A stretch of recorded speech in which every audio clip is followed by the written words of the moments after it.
জনাব সভাপতি শেখুল হাদিস আল্লামা হযরত মাওলানা শামসুদ্দিন সাহেব মাদ্দাজিল্লাহুল আলী, আজকের মাহফিলের রৌনক বখশ মেহমান শাহী জামে মসজিদের খতিব আওলাদে রসুল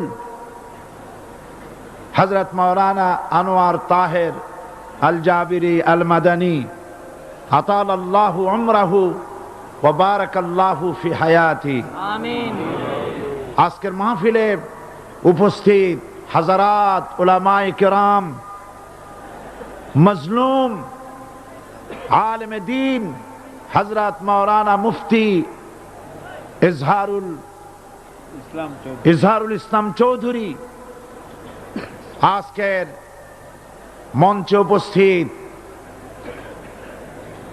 বিএনপির জাতীয়তাবাদী দলের সংগ্রামী নেতা জনাব মীর নাসির সাহেব, জনাব গোলাম দস্তগীর সাহেব, জাহাঙ্গীর সাহেব,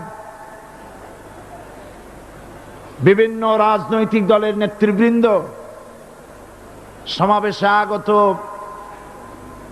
ভারত, বার্মা, প্রতিবেশী দেশ থেকে আগত, বাংলাদেশের বিভিন্ন জেলা থেকে আগত সম্মানিত প্রিয় ভাইয়েরা, পর্দার আড়ালের সম্মানিত মা এবং বোনেরা, সুপ্রিয় সাংবাদিক বৃন্দ, আসসালামু আলাইকুম ওয়া রাহমাতুল্লাহি ওয়া বারাকাতুহু। মহান আল্লাহ রব্বুল ইজ্জত ওয়াল জালাল, তার দরবারে লাখো কোটি শুকর আদায় করি যে মহান আল্লাহ তাবারক ওয়া তাআলা কোরআন শরীফের এ বিশাল মাহফিল, গোটা বিশ্বে কোরআন শরীফ তাফসীরের সর্বশ্রেষ্ঠ মাহফিল চট্টগ্রাম ইসলামী সমাজ কল্যাণ পরিষদ কর্তৃক আয়োজিত চট্টগ্রাম আউটার স্টেডিয়ামে এ বিশাল জনসমুদ্রে আমরা শরীক হতে পেরে আল্লাহ পাকের দরবারে নত শিরে শুকরিয়া জ্ঞাপন করছি, পড়ছি আলহামদুলিল্লাহ। মহব্বতের সাথে তিনি দয়া করে সমস্ত ষড়যন্ত্রের জালকে আপন কুদরতে টুকরা টুকরা করে ছিন্ন ভিন্ন করে ইসলামের বিজয়, কোরআনের বিজয় চট্টগ্রামবাসীর গলায় বিজয়ের মালা পরিয়ে দিয়েছেন। আল্লাহ পাক কোরআন শরীফের মধ্যে ইরশাদ করেছেন, ইউরিদুনা লিইউতফিউ নূরাল্লাহি বিআফওয়াহিহিম ওয়াল্লাহু মুতিম্মু নূরিহি ওয়ালাউ কারিহাল কাফিরুন। ওরা চায় মুখের ফু দিয়ে আমার ইসলামের আলোকে নির্বাপিত করে দেবে। আমি বুঝতে পারছি মাইকে অসুবিধা হচ্ছে, ধৈর্য ধরুন, ধৈর্য ধরুন। মাইকের অপারেটর, সংশ্লিষ্ট ব্যক্তিবর্গ ব্যবস্থা করবেন। আপনারা শুধু আল্লাহকে বলেন তিনি যেন দয়া করে মাইকের আওয়াজ সর্বত্র তার গোলামদের, বান্দা বান্দীদের শোনার জন্য সুযোগ করে দেন। ধৈর্য ধরতে হবে। তারপরেও বলে রাখি, কোন এলাকার মানুষ যদি শুনতে নাও পারেন, আল্লাহ না করুন শুনতে নাও পারেন, লক্ষ লক্ষ মানুষ শুনতেছে, তার ডিস্টার্ব করবেন না। অসংখ্য রেকর্ড হচ্ছে, tape recorder, audio video, CD VCD হচ্ছে, ঘরে বসে শুনতে পারবেন। যদি আজকে কেউ মাহরুম হন, আল্লাহ যেন কাউকে মাহরুম না করেন, বলেন আমিন। ডিস্টার্ব করবেন না, শুনলে ডিস্টার্ব করবেন। আল্লাহ পাক তৌফিক দান করুন ধৈর্য ধরা, বলি আমিন। মাইকের কাজে নিয়োজিত ব্যক্তিবর্গ, আপনারা ঘুরে ঘুরে কষ্ট করে খোঁজ খবর রাখেন কোথায় মাইক হাত উঁচু করে, যেখানে মানুষ হাত নাড়ে সেই সব এলাকায় কি হয়েছে চোখ রাখুন এবং ব্যবস্থা গ্রহণ করুন। তো আল্লাহ পাক বলছেন ওরা চায় মুখের ফু দিয়ে শুনতে পারবেন, থামেন, শুনতে পারবেন, অপেক্ষা করেন। আল্লাহ পাক বলছেন মুখের ফু দিয়ে ওরা আমার আলোকে নির্বাপিত করতে চায়, কিন্তু আমার আলোকে তারা নির্বাপিত করতে পারবে না। আমি আমার দ্বীনকে পূর্ণতা দান করব। জোরে বলেন আলহামদুলিল্লাহ।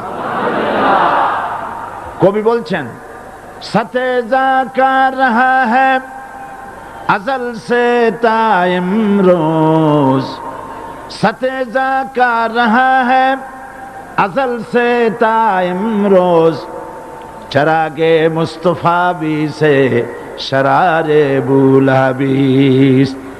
সেই আবহমান কাল থেকে শুরু করে মুহাম্মদ সাল্লাল্লাহু আলাইহি সাল্লামের চেরাগকে, ইসলামের আলোকে নিভিয়ে দেওয়ার জন্য আবু জাহেলের গোষ্ঠীরা চিরকাল চেষ্টা করেছে। আল্লাহ পাক তাদের এই বাতিলের সৃষ্ট টর্নেডো, গর্কি, জলোচ্ছ্বাস, ঘূর্ণিঝড়কে সবকিছু উপেক্ষা করে মুহাম্মদ সাল্লাল্লাহু আলাইহি সাল্লামের ইসলামের, আল্লাহর ইসলামের চেরাগকে, বাতিকে জ্বালিয়ে রেখেছেন। জ্বলছে, জ্বলবে, কিয়ামত পর্যন্ত কেউ নিভাতে পারবে না।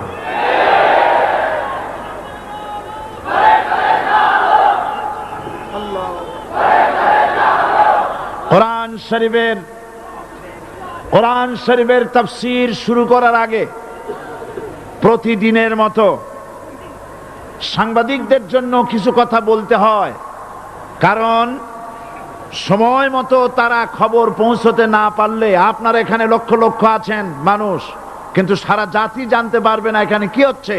এই জন্য আমি আজকের বক্তৃতায় কি সব কথা আনবো, তাফসীরের মাধ্যমে কি সব কথা আসবে, তার একটা সামারাইজ, তার সার সংক্ষেপ, অর্থাৎ নিউজের হেডলাইন যেমন বলা হয় সেরকম কিছু কথা 2-1 মিনিটে বলেই কোরআন শরীফের তাফসীর শুরু করব। বেমাশিয়াতিল্লাহ, বিইজনিল্লাহ, বেফদলিল্লাহ। সেই কথাগুলি হচ্ছে এই পৃথিবীতে নবী রাসূলগণের আগমন ঘটেছিল, উদ্দেশ্য ছিল এই আল্লাহর জমিনে আল্লাহর মানুষের উপরে আল্লাহর বিধান কায়েম করা। এটাই ছিল নবীদের আগমনের উদ্দেশ্য। আর শয়তানের আগমনের উদ্দেশ্য ছিল আল্লাহর বিধানের পরিবর্তে ধর্ম নিরপেক্ষ মতবাদ কায়েম করা। এজন্যে পৃথিবীর কোন নবী, কোন রাসূল ধর্ম নিরপেক্ষ ছিলেন না, সবাই ছিলেন ধর্মের পক্ষে। রাসূলুল্লাহর অসংখ্য সাহাবীদের মধ্যে একজন সাহাবীও ধর্মের ব্যাপারে নিরপেক্ষ ছিলেন না। গোটা বিশ্বের সমস্ত মুহাদ্দিস, মুফাসসির এবং বড় বড় ওলামা, পীর বুজুর্গ, এমন একজন লোক পাওয়া যাবে না যিনি ধর্মনিরপেক্ষ মতবাদের অনুসারী ছিলেন। তাই ধর্মনিরপেক্ষ মতবাদের অনুসারী হওয়ার অর্থই হচ্ছে পবিত্র কোরআন হাদিসের সরাসরি অমান্য করা এবং আল্লাহ ও তার রাসূলের সাথে বিদ্রোহ ঘোষণা করার শামিল। ধর্মনিরপেক্ষ মতবাদ শয়তানের আবিষ্কৃত মতবাদ বলেই দুনিয়ার অধিকাংশ ইহুদি, খ্রিস্টান, মুশরিকরা এই মতবাদের অনুসারী। ইসলাম সম্পর্কে অনভিজ্ঞ পৃথিবীর কিছু কিছু মুসলিম দেশের কিছু কিছু নামধারী মুসলমান ধর্মনিরপেক্ষ মতবাদের ষড়যন্ত্রে পা দিয়েছে। আল্লাহ তাদেরকে রক্ষা করুন। আমরা বলি আমিন, সবাই বলি আমিন। বিশ্বের সমস্ত বিধানগুলোতে সেকুলারিজম, ধর্মনিরপেক্ষ মতবাদের অর্থ করা হয়েছে ধর্মহীনতা এবং ধর্ম বিরোধিতা। এর বাস্তব দৃষ্টান্ত আমরা দেখতে পাই বর্তমান যে সরকার আছে, তাই সেই সরকারের আমলের ভিতরে আমরা এই জিনিসটা দেখতে পাই। সত্য কিনা বলেন? সত্য কিনা বলুন? এই দলটির নাম ছিল আওয়ামী মুসলিম লীগ। এই দলটির নাম ছিল কি? আওয়ামী মুসলিম লীগ। তখন তারা নারায়ে তাকবীর, আল্লাহু আকবার ধ্বনি দিত, স্লোগান দিত, কিন্তু ধর্মনিরপেক্ষ মতবাদ দলীয় আদর্শ হিসাবে গ্রহণ করার কারণে নারায়ে তাকবীর আল্লাহু আকবার এই স্লোগান তারা বর্জন করেছে। 1972 সনে যখন তারা ক্ষমতায় এলেন, তখন সংবিধানের শিরোনামে মুসলিম প্রথা সিদ্ধ বিসমিল্লাহির রহমানির রহিম তারা পরিত্যাগ করেছিল। সমস্ত বিশ্ববিদ্যালয়ের মনোগ্রাম থেকে ইকরা বিসমি রব্বিকাল্লাযী খালাক রব্বি জিদনি ইলমা এটাকে তারা বাদ দিয়েছিল। সলিমুল্লাহ মুসলিম হল এই নাম থেকে মুসলিম শব্দ বাদ দিয়েছিল। নজরুল ইসলাম কলেজের নাম থেকে ইসলাম শব্দ বাদ দিয়ে শুধু নজরুল কলেজ করেছিল। এগুলি অসত্য না সত্য? বর্তমান এই সরকার ধর্মনিরপেক্ষ হওয়ার কারণে ইসলাম এবং মুসলিম বিদ্বেষী তার অসংখ্য প্রমাণ এই জাতির কাছে রয়েছে। দেশের শ্রেষ্ঠ সন্তান হচ্ছে আলেম ওলামা পীর বুজুর্গ, বলেন সুবহানাল্লাহ। দেশের শ্রেষ্ঠ সন্তান পীর মাশায়েখ আলেম ওলামাদের বিরুদ্ধে কোন জায়গায় কোনো দুর্ঘটনা ঘটলেই তাদেরকেই দায়ী করা হয়। হরকুতুল জিহাদ, লাদেন বাহিনী, তালেবান নাম করে আলেমদেরকে গ্রেফতার করে এই সরকার পুলিশ দিয়ে নির্যাতন করেছে সরকার। একথা সর্বজনবিদিত যে সন্ত্রাস এবং হত্যা ধর্ষণের 90% অনুষ্ঠিত হয় কলেজ বিশ্ববিদ্যালয় পড়ুয়াদের মধ্য থেকে। আর চরিত্র সৃষ্টির শ্রেষ্ঠ কারখানা মাদ্রাসাগুলি এই সরকার একটা একটা করে বন্ধ করার পরিকল্পনা গ্রহণ করেছে। মাদ্রাসা শিক্ষাকে সংকুচিত করে ফেলছে। শুধু তাই নয়, দেশে অসংখ্য ভালো মন্দ পত্রিকা আছে, আরো রয়েছে ফুটপাতের অসংখ্য অশ্লীল ম্যাগাজিন, পর্ণ পত্রিকা। দেশের অধিকাংশ জাতীয় দৈনিকগুলো হিন্দুস্তানের টাকায় পরিচালিত এবং এগুলি হচ্ছে ইসলামের চরম বিদ্বেষী। সরকার সেগুলিরই পৃষ্ঠপোষকতা করছে, আর্থিক সাহায্য দিচ্ছে, বিজ্ঞাপন দিচ্ছে। আর অন্যদিকে এদেশের মুসলিম জাতিসত্তার প্রতীক স্বাধীনতা, সার্বভৌমত্ব, অখণ্ডত্বের অতন্ত্র প্রহরী, জননন্দিত 12 কোটি মুসলমানের কলিজার সাথে সম্পর্ক দৈনিক ইনকিলাব পত্রিকাকে বন্ধ করার ষড়যন্ত্র হিন্দুস্তানের গোলাম সরকার হাতে নিয়েছে।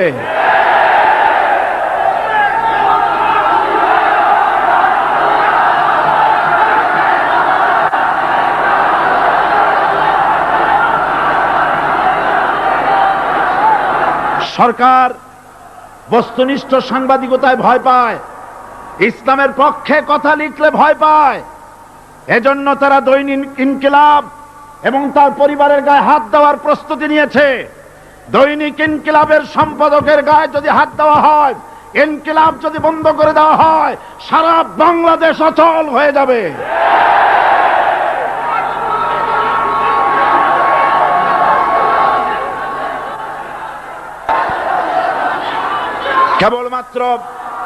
কেবলমাত্র ইসলামী রাষ্ট্র ব্যবস্থাই পারে হত্যা, ধর্ষণ, চুরি, ডাকাতি, জেনা, ব্যভিচার থেকে রক্ষা করে একটি সন্ত্রাসমুক্ত সমৃদ্ধ একটি বাংলাদেশ উপহার দিতে পারে কেবলমাত্র ইসলামী রাষ্ট্র ব্যবস্থা।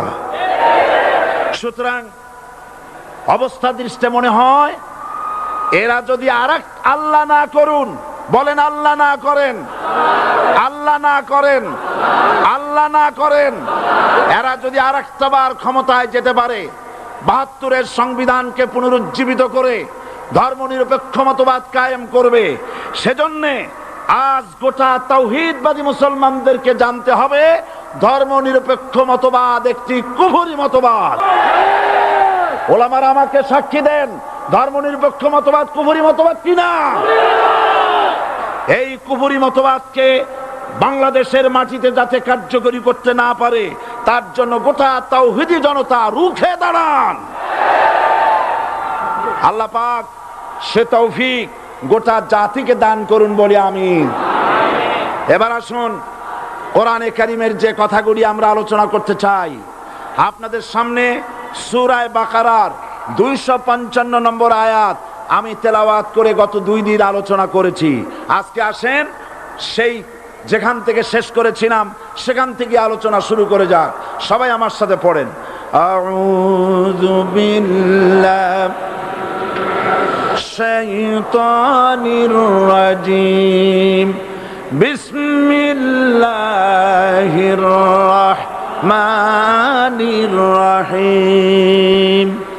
আল্লাহু লা ইলাহা ইল্লা হুয়াল হাইয়ুল কাইয়্যুম লা তাখুযুহু সিনাতুন ওয়ালা নাওম লাহু মা ফিস সামাওয়াতি ওয়া মা ফিল আরদ মান যাল্লাযী ইয়াশফা'ু ইনদাহু ইল্লা বিইذনিহি ইয়ালামু মা বাইনা আইদিহিম ওয়া মা খালফাহুম ولا يحيطون بشيء من علمه إلا بما شاء وسع كرسيه السماوات والأرض ولا يؤوده حفظهما وهو العلي العظيم صدق الله العظيم। আমি এই সূরার এই আয়াতের আলোচনা করতে গিয়ে আপনাদের সামনে বলেছিলাম কোরআন শরীফের সর্বশ্রেষ্ঠ আয়াত হচ্ছে হাদিস অনুযায়ী কোন আয়াত? আয়াতুল কুরসি। আল্লাহ পাকের সার্বভৌমত্বের পরিচয় এই আয়াতে কারিমার মধ্যে আল্লাহ পাক দিয়েছেন। গত 2 দিন আমরা আল্লাহ পাকের সার্বভৌমত্ব এবং তার পরিচয় সম্পর্কে আলোচনা করেছি। আজকে সামনের দিকে আমরা এগোতে থাকবো যতদূর আলোচনা করা যায়। আল্লাহ পাক বলছেন, আল্লাহু লা ইলাহা ইল্লা হুয়াল হাইয়ুল কাইয়্যুম। আল্লাহ হচ্ছেন তিনি যিনি ছাড়া কোনো ইলাহ নাই। লা ইলাহা ইল্লাহু, তিনি ছাড়া কোনো ইলাহ নাই, সার্বভৌমত্বের মালিক কেউ নাই। এই যে লা ইলাহা, কোন ইলাহ নাই, আমরা কালেমার মধ্যে এই কথাটা বলি। আমাদের কালেমায়ে তাইয়্যিবা আমরা কি উচ্চারণ করি? লা ইলাহা ইল্লাল্লাহু মুহাম্মাদুর রাসূলুল্লাহ। জোরে পড়েন, লা ইলাহা ইল্লাল্লাহ, লা ইলাহা ইল্লাল্লাহু মুহাম্মাদুর রাসূলুল্লাহ। লা ইলাহা, কোন ইলাহ নাই। এই দাওয়াত দিয়েছেন দুনিয়ার সমস্ত পয়গম্বর। এটা কি শুধু রাসূলুল্লাহর দাওয়াত ছিল?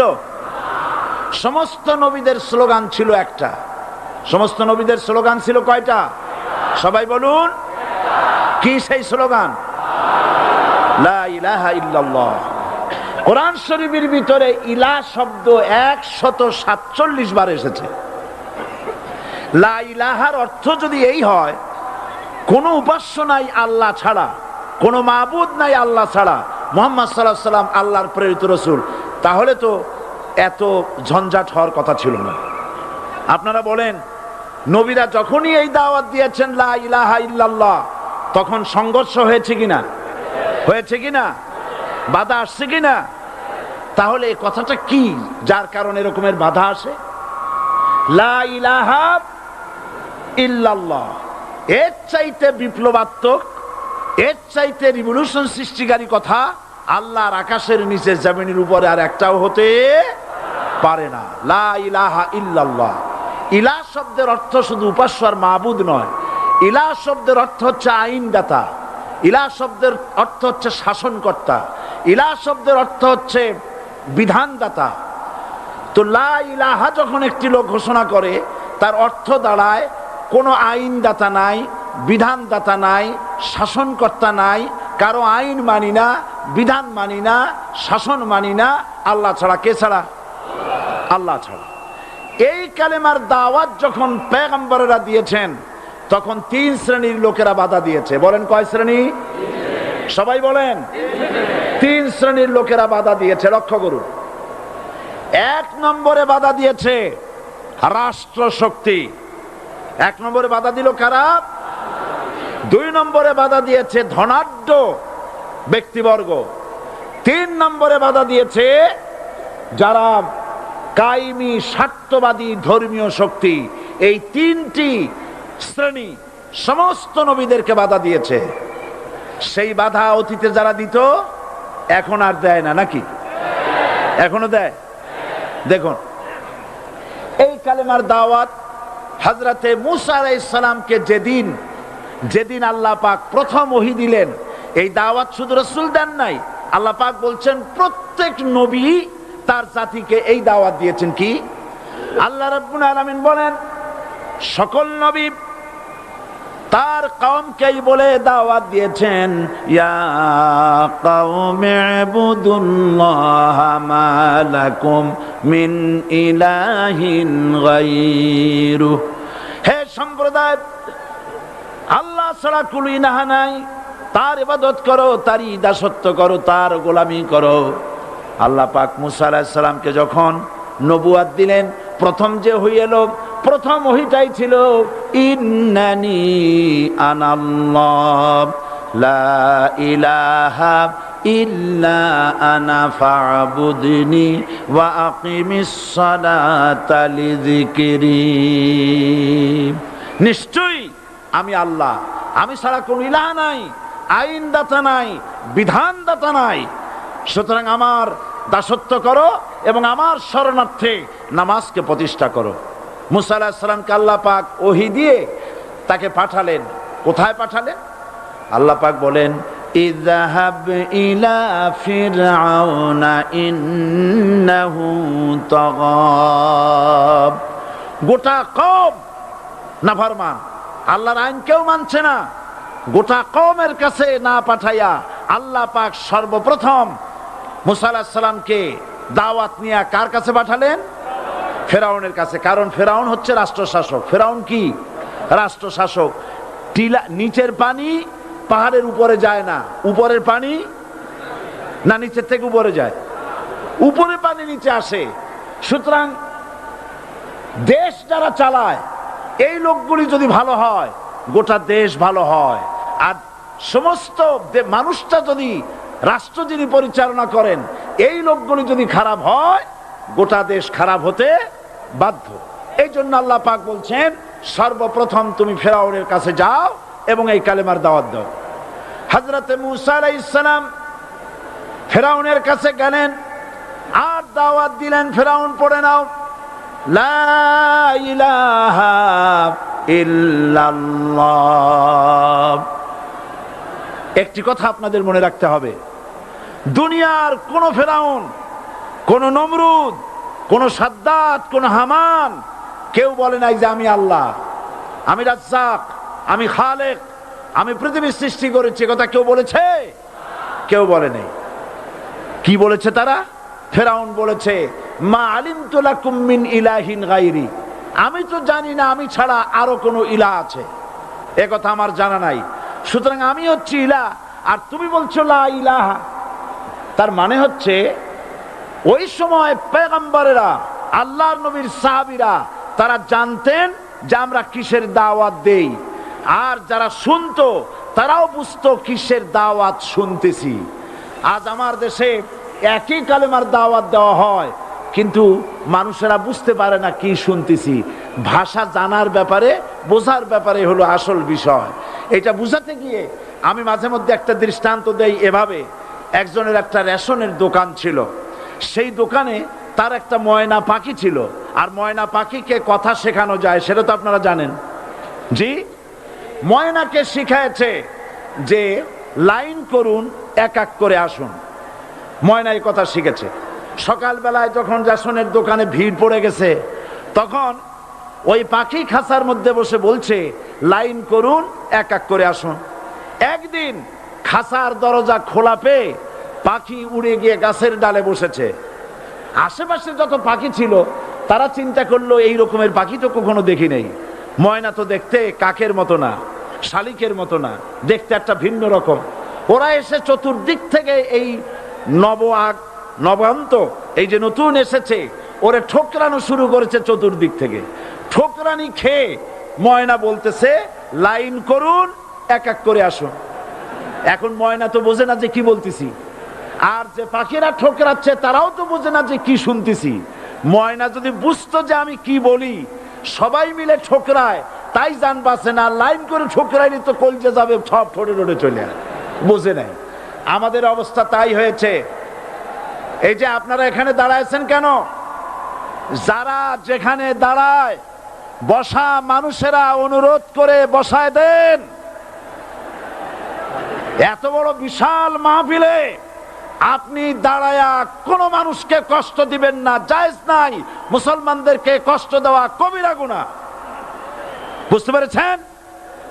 যে যেখানে দাঁড়িয়েছে আপনারা বসা মানুষেরা তাদেরকে বসায় দেন।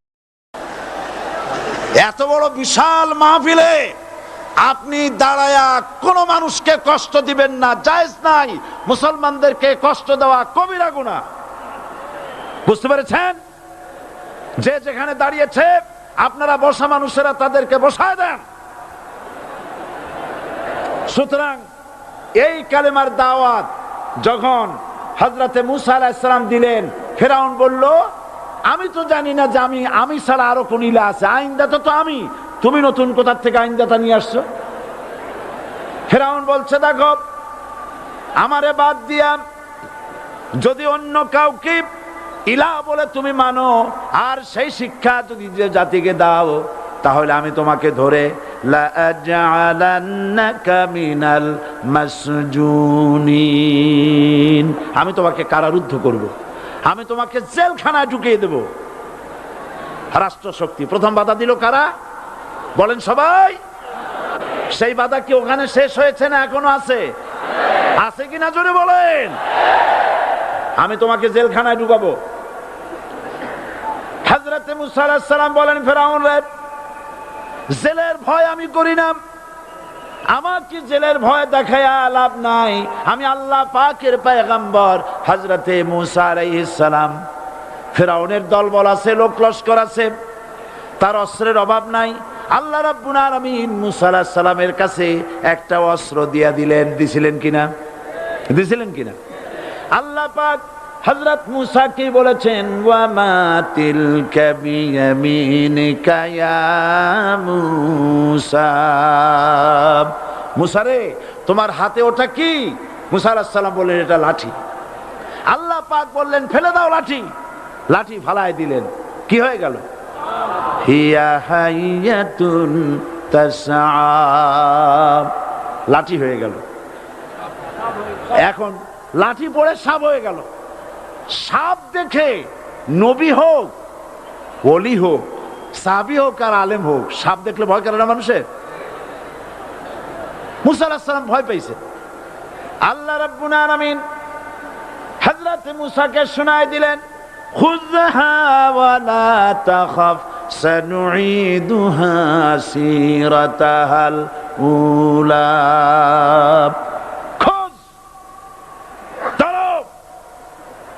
লা তাখাফ, ভয় পেও না। আল্লাহ বলছেন ধরো, ভয় পেও না। ধরার সঙ্গে সঙ্গে স্বাভাবিক অবস্থায় ফিরে আসবে, আবার লাঠি হয়ে যাবে। এখন আল্লাহ বলছেন ধরো। মুসা আলাইহিস সালাম কি ভয় পাওয়া উচিত হবে? উচিত হবে? মুসা আলাইহিস সালাম কি ভয় পাইছিলেন? কারণ হচ্ছে এই দুশমনের শক্তিটা খুব বড়ই দেখা যায়, মনে হয় যেন অনেক বড় কি জানি কি। আল্লাহ পাক বলছেন ইন্না কাইদাশ শায়তানে কানা দাঈফা, শয়তানের চক্রান্ত যতই তুমি মনে করো অনেক ষড়যন্ত্রের জাল বিস্তার হয়ে আছে, আল্লাহ কয় কিছুই না, দাঈফা অত্যন্ত দুর্বল। আল্লাহ পাক বললেন ধরো। মুসা আলাইহিস সালাম সাপ ধরলেন, সঙ্গে সঙ্গে লাঠি হয়ে গেল। ফেরাউন বরদাস্ত করলো না। রাষ্ট্রশক্তির পক্ষ থেকে আক্রমণ শুরু হলো। অপরাধ কি? মুসা আলাইহিস সালামের অপরাধ কি? কি অপরাধ? মাশাআল্লাহ, বুঝতে পেরেছেন। অপরাধ হচ্ছে তিনি বলেছেন লা ইলাহা, জোরে বলেন লা ইলাহা ইল্লাল্লাহ। এই কালেমাকে আজ আমরা ভিক্ষার বুলি বানাইছি। এটা হলো সার্বভৌমত্বের বুলি, এটা হচ্ছে আল্লাহ পাকের সার্বভৌমত্বের কথা। আজ আমরা মানুষের কাছে আমরা শুনি, মানুষেরা ভিক্ষা চায়, লা ইলাহা ইল্লাল্লাহ 1 মুঠ চাউল দেন, লা ইলাহা ইল্লাল্লাহ 10 খান পাই দেন। এই হচ্ছে কালেমার জিকির। আবার কেউ কেউ জিকির করতেছে লা ইলাহা আস্তে, ইল্লাল্লাহ জোরে, এমন জোরে কলব সাফ করে, কলব তাতে থাকলেও পারে গেলেও পারে। এই কালেমার জার, এর আঘাত পয়গম্বররা মেরেছেন। হযরতে মূসা আলাইহিস সালাম যখন বলেছেন লা ইলাহা ইল্লাল্লাহ, এই ধাক্কা ফেরাউন বরদাশত করতে পারে নাই। দরিয়ায় নীলের ভিতরে আল্লাহ পাক ডুবায়ে শেষ করে দিয়েছেন, দেন নাই? হযরতে মূসা আলাইহিস সালাম তার উম্মতেরা দরিয়ার পাশে বসে দ্বীনি কথাবার্তা বলতেছেন। এমন সময় ফেরাউন, তার শত্রু হচ্ছে মূসা আলাইহিস সালাম। শত্রু কেন? মূসা কি ফেরাউনের পাকা ধানে মই দিয়েছে নাকি? বলেন আপনারা। তার হালের গরু পিটায় মারছে নাকি? অপরাধ হলো তিনি আল্লাহর জমিনে আল্লাহর আইন প্রতিষ্ঠার কথা বলেছেন। এই শুধুমাত্র এই অপরাধে ফেরাউন তার দলবল নিয়ে 3 দিক থেকে আক্রমণ করেছে। মূসা আলাইহিস সালামের উম্মতেরা ভয় পেয়ে গেছেন। তারা বলছেন ইন্না লামুদরাকুন,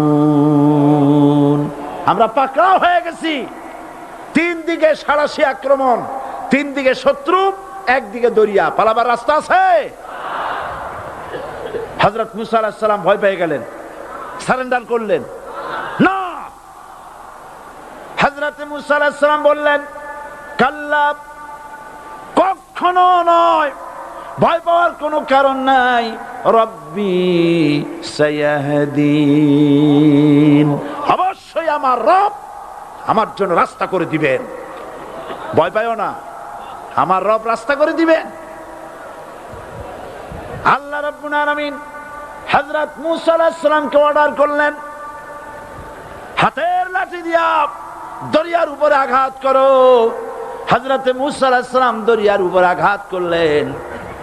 রাস্তা ছিল দরকার একটার, এক বাড়িতে আল্লাহর হুকুমে লাঠি দিয়ে একটি আঘাত করার সঙ্গে সঙ্গে হযরত মূসার তার সঙ্গী সাথী দরিয়া পার হওয়ার জন্য দরিয়ার মধ্য দিয়ে আল্লাহ 12টা রাস্তা পয়দা করে দিলেন।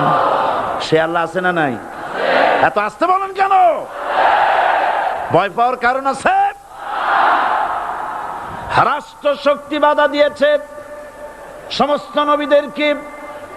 কেন? নবীদের চরিত্র খারাপ? জোরে বলেন, নবীদের চরিত্র খারাপ? নবীদের চাইতে মাসুম, বেগুনাহ, উন্নত চরিত্রের মানুষ আল্লাহর আকাশের নিচের জমিনের উপরে আর হয় নাই। তোমরা যে সামনে তাদের পিছনে দৌড়াও, অমুকের সৈনিক, নেতা নেতা করে মরো, এইসব নেতা যাদের পিছনে দৌড়াও, এই নেতাগুলি, আমি জিজ্ঞেস করি আপনাদেরকে, এই নেতাগুলি জীবনে একবারও জেনা করে নাই? এ ব্যাপারে অনুসারীরা আপনারা কি নিশ্চিত? মিথ্যা কথা জীবনেও কয় নাই, প্রতারণা করে নাই, ঠাট্টা করে নাই, বিদ্রুপ করে নাই, মদ খায় নাই, মানুষ হত্যা করে নাই। কিসের নেতা? নেতা হচ্ছেন সেই ব্যক্তি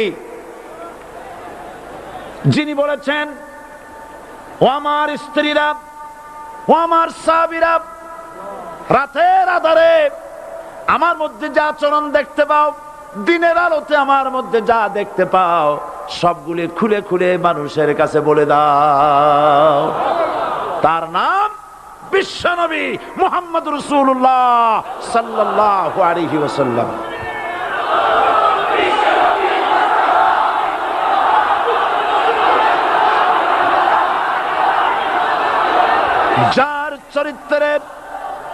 যার চরিত্রের সার্টিফিকেট আল্লাহ রাব্বুল আলামিন নিজে দিচ্ছেন, ওয়া ইন্নাকা লাআলা খুলুকিন আযীম।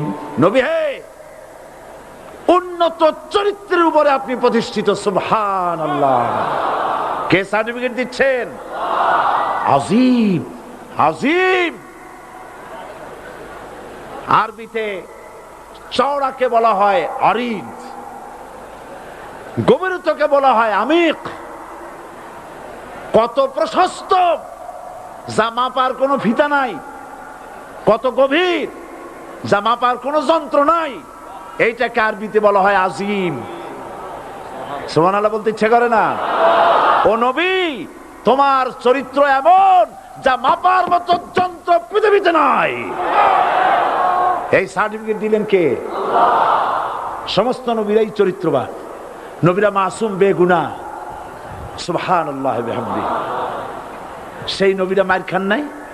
খেয়েছেন কিনা বলেন? কারা মেরেছে? রাষ্ট্র শক্তি। কারা মেরেছে? কারণ নবীরা বলেছেন লা ইলাহা ইল্লাল্লাহ। পড়েন সবাই, লা ইলাহা ইল্লাল্লাহ। আপনিও যদি নবীদের মতো, সাহাবীদের মতো বুঝা এই কলেমার দাওয়াত দেন, বাধা আসবেই। বোঝাবুঝির ব্যাপার, বুঝতেই সারলো। কত মাহফিল হয় বাংলাদেশে, হয় না? কোনো বাধা নাই, ঠিক কিনা? কত পূজা হয়, পার্বণ হয়, গান হয়, থিয়েটার হয়, গুনাগার বিবির গান হয়, কত কিছু হয়। কোনো বাধা আছে? তাফসীরের মাহফিলে বাধা। কারণ ওরা বুঝতে পেরেছে এ তাফসীরের মাহফিলে গাজীর গীত হয় না, এ তাফসীরের মাহফিলে আল্লাহর সার্বভৌমত্ব কায়েমের আন্দোলন চলে।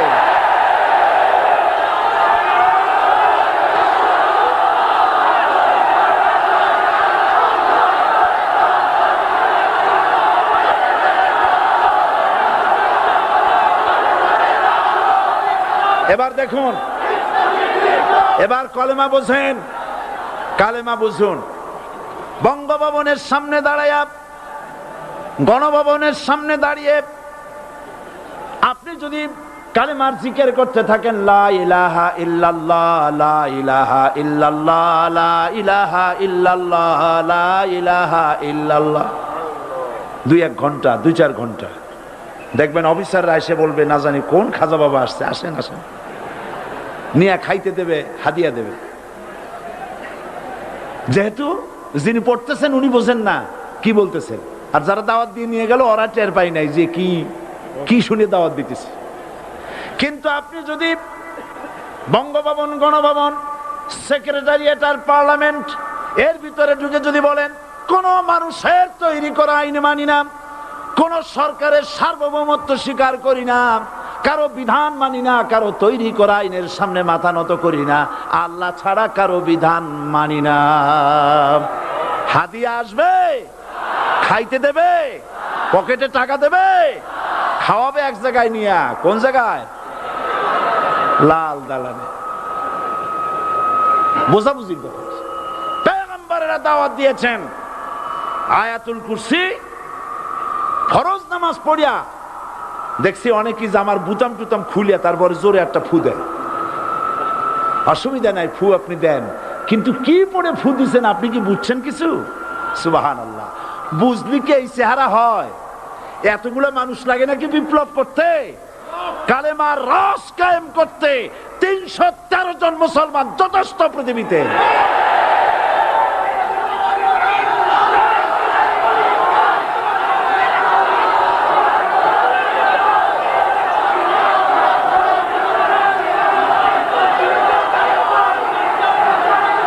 আল্লাহ পাক কোরআনে কারীমের মধ্যে আল্লাহ পাক বলেছেন, এমন একজন নবী পাঠাই নাই, ইয়া হাসরাতান আলাল ইবাদ, বান্দার উপরে আফসোস। আহারে, কে বলতেছেন? আমার আল্লাহ। বলেন আমার আল্লাহ। তিনি আফসোস করছেন, আফসোস। একজন পয়গম্বর এমন পাঠাইলাম না, একজন রাসূল পাঠাইলাম না যার সাথে এরা ঠাট্টা করে নাই, বিদ্রুপ করে নাই, পাগল বলে নাই, মারে নাই। আহা, অপরাধ আল্লাহর সার্বভৌমত্ব প্রতিষ্ঠার অপরাধ।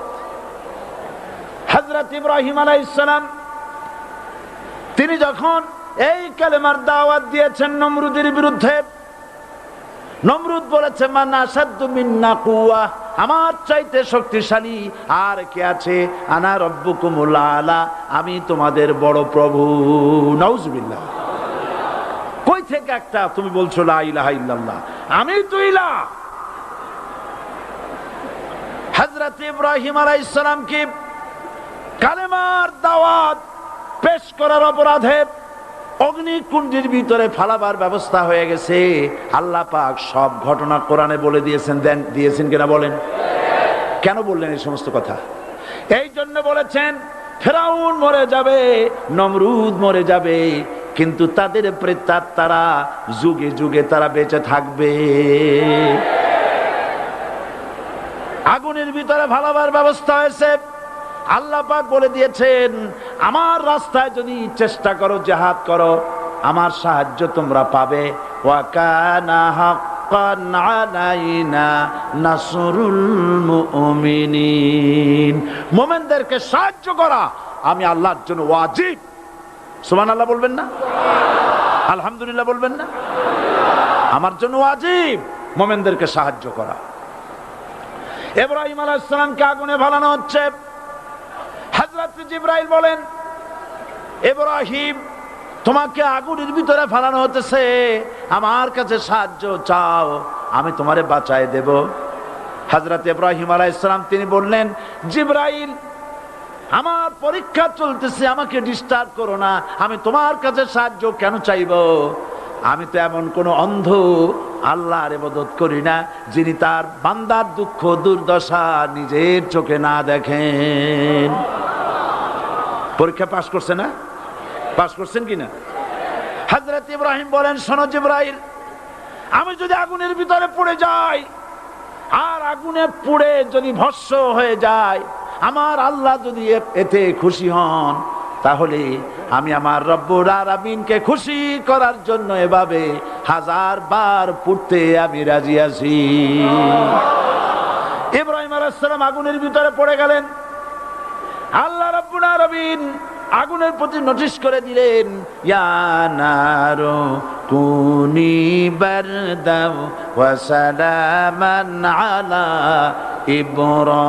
ইব্রাহিম, আগুন আমার ইব্রাহিমের জন্য শান্তিদায়ক ঠান্ডা হয়ে যা। ইব্রাহিম আলাইহিস সালাম জ্বলছেন, পুড়ে গেছেন। নমরুদ তার প্রাসাদের ছাদে বসে ইব্রাহিম আলাইহিস সালামের পোড়া দৃশ্য দেখে আনন্দ করবে, আগুনের দিকে তাকায় দেখে ইব্রাহিম আরামে বসে আছেন। পোড়া তো দূরের কথা, জামাও পড়ে নাই। ও ডাক দিয়া বলে রে আগুন, গোটা জাতি নিয়ে তোর পূজা করলাম, আমার দুশমন কেন জ্বালাইতে পারিস না? তোর জ্বালানো শক্তি কি নষ্ট হয়ে গেছে নাকি? আগুনের ভিতর থেকে আওয়াজ বেরিয়ে এলো নমরুদ, আমার ভিতরে দাহ্য শক্তি জ্বালানো শক্তি আছে কি নাই যদি প্রমাণ করতে চাও, টেস্ট করতে চাও, তুই নিজে আয়, তোরে সুদ্ধা তাম দুনিয়া জ্বালাই দিতে পারি, ইব্রাহিমের এক গাছা পশম জ্বালাইতে পারি না।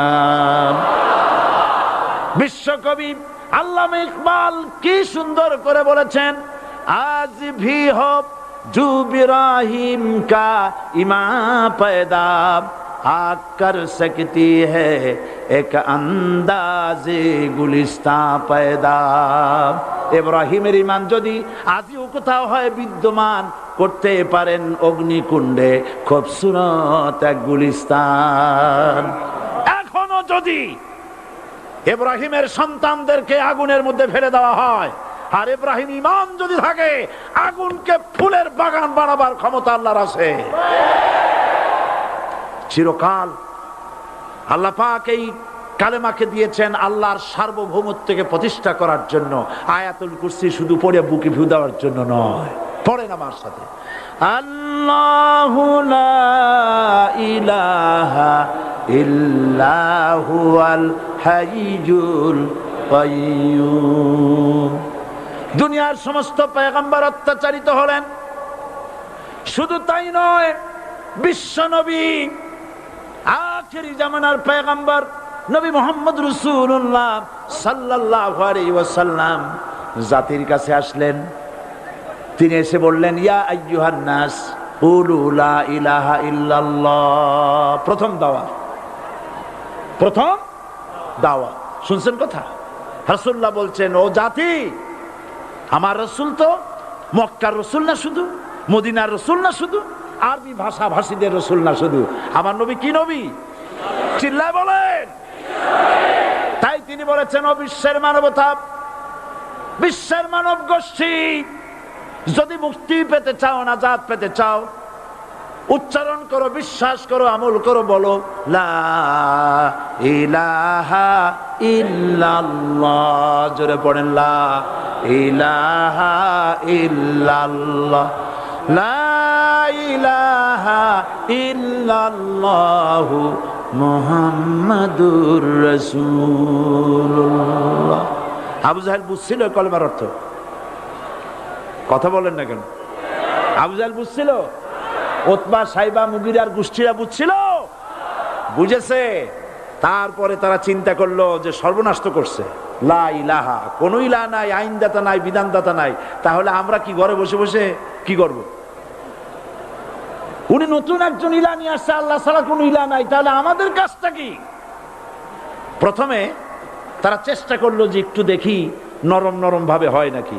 চলে গেল আবু তালেবের কাছে, আসে না দিছে, বললো, আবু তালেব, তুমি তো কুরাইশদের নেতা, তোমার ভাইয়ের ছেলে কয়টাই কি? কি আশ্চর্যজনক কথা! লা ইলাহা ইল্লাল্লাহ, আল্লাহ ছাড়া কোনো ইলাহ নাই, তা আমরা করব কি? তোমার ভাতিজাকে বুঝাও লা ইলাহা ইল্লাল্লাহর দাওয়াত বন্ধ করে দিক, এর বিনিময়ে টাকা লাগে টাকা দেব, সোনা লাগে সোনা দেব, যত সুন্দরী মেয়ে চায় তাও দেব, নেতৃত্ব চায় তাও দেব, তবু যেন কালেমার দাওয়াত না দেয়। আসিনেকা হাদিসে আছে কিনা? নবীজি যখন বাড়ি ফিরলেন, চাচা আবু তালেব নিজের কলিজার টুকরা সন্তান হযরত জাফর আলীর চাইতে তিনি ভালোবাসতেন কলিজার মতো করে মুহাম্মদ সাল্লাল্লাহু আলাইহি সাল্লামকে। বলছে, বাবা, এমন কথা কেন বলো যাতে লোকেরা খেপে যায়? এই কথাগুলি বলো না, ওরা আমার কাছে এই সব প্রস্তাব দিয়ে গিয়েছে। রাসূলুল্লাহ প্রস্তাব শুনে এগ্রি করলেন।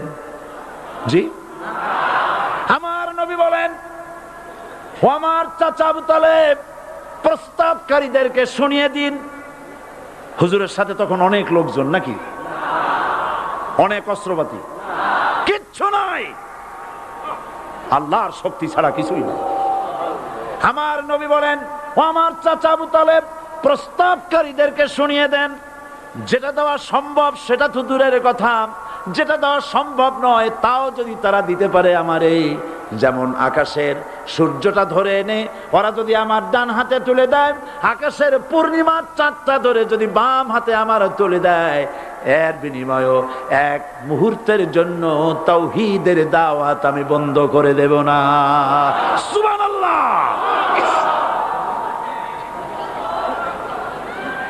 রাসূল করিম সাল্লাল্লাহু আলাইহি ওয়াসাল্লাম তাদের এই প্রস্তাবকে যখন গ্রহণ করলো না, কাফেরেরা বুঝলো। আমি আগেই বলেছি 3 শ্রেণীর লোক বাধা দিয়েছে। কয় শ্রেণী? প্রথম শ্রেণী কি? রাষ্ট্র শক্তি, তাদের হাতে অস্ত্রপাতি তো খুব শক্তি, আর যারা একবার ক্ষমতায় যায় ওরা মনে করে এই ক্ষমতা থেকে আমাদেরকে কেউ নামাইতে পারবে না। বিংশ শতকের শ্রেষ্ঠ মুজাদ্দিদ আল্লামা সৈয়দ আবুদুল্লাহ মওদুদী রাহমাতুল্লাহ আলাইহি তিনি এক জায়গায় লিখেছেন, স্বৈরাচারীরা তার পতনের সমস্ত ছিদ্র বন্ধ করে, কিন্তু একটা ছিদ্র বন্ধ করতে পারে না, মনের ভুলে সে ছিদ্রটা থেকেই যায়, যেই ছিদ্র দিয়ে আসলে তার পতনটা হবে। ক্ষমতায় গিয়ে মনে করে চিরকাল ক্ষমতায় থাকবো। ভারতের প্রধানমন্ত্রী পণ্ডিত জওয়াহরলাল নেহেরু রাঁচি পাগলাগারদে গিয়েছেন, মেন্টাল হসপিটাল। পাগলেরা নেহেরুকে দেখে আশ্চর্য হয়ে গেছে, এত সুন্দর মানুষ, মাথায় কিস্তি টুপি, গায়ে শেরওয়ানি, মুসলমানি ড্রেসই আলাদা, যদিও তিনি হিন্দু ছিলেন, পরেছেন মুসলমানি ড্রেস। শেরওয়ানি কাদের পোশাক? কাদের পোশাক? হাতে ছড়ি নিয়ে হাঁটা, স্টাইল করে, সুন্দর পাজামা, সুন্দর টুপি, সুন্দর সাজসজ্জা করে, মুসলমানদের ড্রেস, এই ড্রেস পরে তিনি গিয়েছেন।